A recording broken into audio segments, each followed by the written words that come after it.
சுவையகம். இன்றைக்கி sweet potato வச்சு ஒரு குலாப் ஜாமுன் ரெசிபி தான் பார்க்க போகிறோம். அதுக்கு ஒயிட் சுகர் ஆட் பண்ண போகிறதில்ல, ஜாங்கிரியில் சிரப் எடுத்து அதில் இந்த குலாப் ஜாமுனை சோப் பண்ண போகிறோம். இப்போ இந்த ரெசிபி எப்படி செய்யலான்னு வீடியோக்குள்ளே போய் பார்க்கலாம் வாங்க. இந்த ரெசிபி செய்யறதுக்கு 200 கிராம் அளவுக்கு ஸ்வீட் பொட்டேட்டோ எடுத்திருக்கேன். அதை வாஷ் பண்ணிட்டு வந்தாச்சு. இதை கட் பண்ணி இட்லி பானையில் வச்சு வேக வச்சு எடுத்துக்கலாம். இப்போ இதை வாஷ் பண்ணி கட் பண்ணி இட்லி பானையில் போட்டிருக்கேன். இது 10 நிமிஷம் வேகணும். வெந்ததுக்கப்புறம் எப்படின்னு பார்க்கலாம். இப்போ சிரப் செய்யறதுக்கு ஒரு அரை கப்பு, அரையிலிருந்து 3/4 கப் அளவுக்கு வெல்லத்தை எடுத்திருக்கேன். இப்போ அதில் பாகு காய்ச்சிக்கலாம். இதுக்கு பதமெல்லாம் தேவையில்லை, இந்த வெல்லம் உருகினா போதும். வெல்லத்தை இந்த பவுலில் சேர்த்திக்கிறேன்.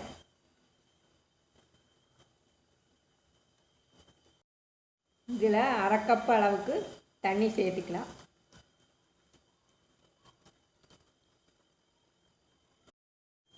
இப்போ இந்த குண்டாவை அடுப்பில் வச்சாச்சு.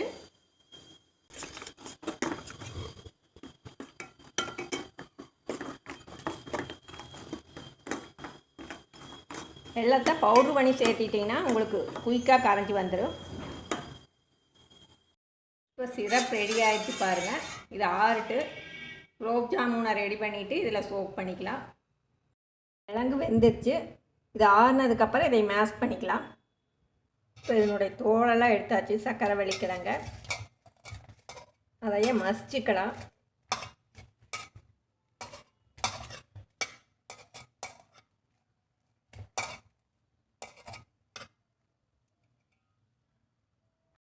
மசித்ததுக்கப்புறம் இதில் 3 ஸ்பூன் அளவுக்கு பால் பவுடர் ஆட் பண்ணிக்கலாம். 3 ஸ்பூன் அளவுக்கு மைதா ஆட் பண்ணிக்கலாம். பிஞ்ச் அளவுக்கு சால்ட் ஆட் பண்ணிக்கலாம்.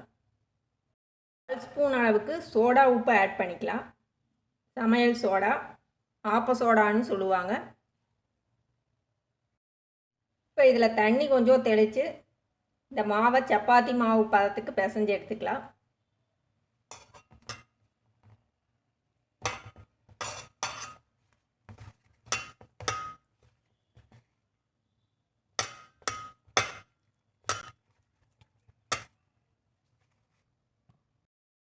மாவு பிசைஞ்சு வச்சாச்சு. இது ஒரு 10 நிமிஷம் ஊற விடலாம். இந்த மாவுலேருந்து சின்ன சின்ன உருண்டையாக திரட்டி வச்சுருக்கேன். இதைய எண்ணெயில் பொரித்து எடுத்துக்கலாம். அடுப்பில் எண்ணெய் வச்சு காஞ்சிருக்குது. இப்போ அதில் போட்டு பொரித்து எடுத்துக்கலாம். இப்போ அடுப்பில் எண்ணெய் வச்சு காஞ்சிருச்சு. இந்த உருண்டைகளை போட்டு பொரித்து எடுத்துக்கலாம்.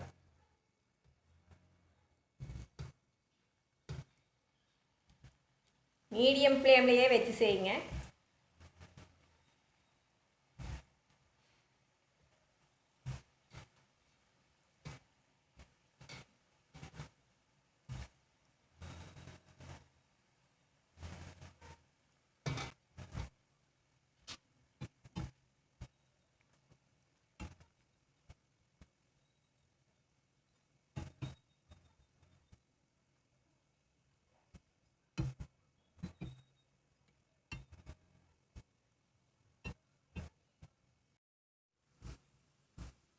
இப்போ இந்த ஜாமுன் வெந்ததையெல்லாம் எடுத்து அந்த ஜாங்கிரி சிரப்பில் ஆட் பண்ணிக்கலாம்.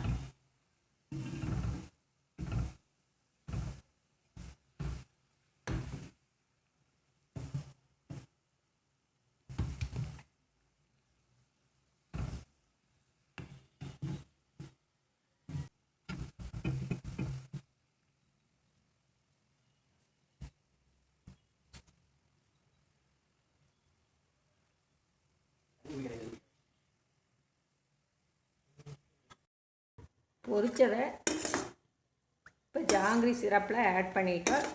இது கொஞ்சம் ஊறட்டும். ஊறினதுக்கப்புறம் எடுத்து சேவ் பண்ணிக்கலாம்.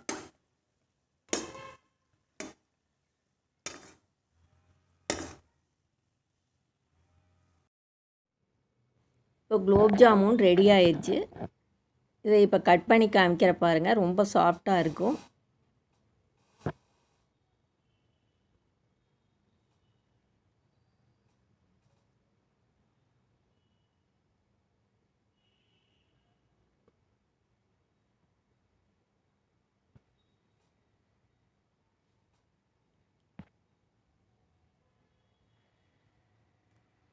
பாருங்கள், ரியல் குலோப் ஜாமுன் மாதிரியே இருக்கும்.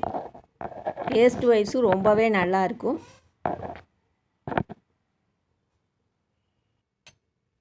இப்போ சுவையான சர்க்கரை வள்ளிக்கிழங்கு குலோப் ஜாமுன் ரெடி ஆயிடுச்சு. நீங்களும் இது மாதிரி ட்ரை பண்ணி பார்த்துட்டு எப்படி இருந்ததுன்னு ஃபீட்பேக்காக கமெண்டில் ஷேர் பண்ணுங்கள். வேற ஒரு ரெசிபியில் பார்க்கலாம். தேங்க்யூ.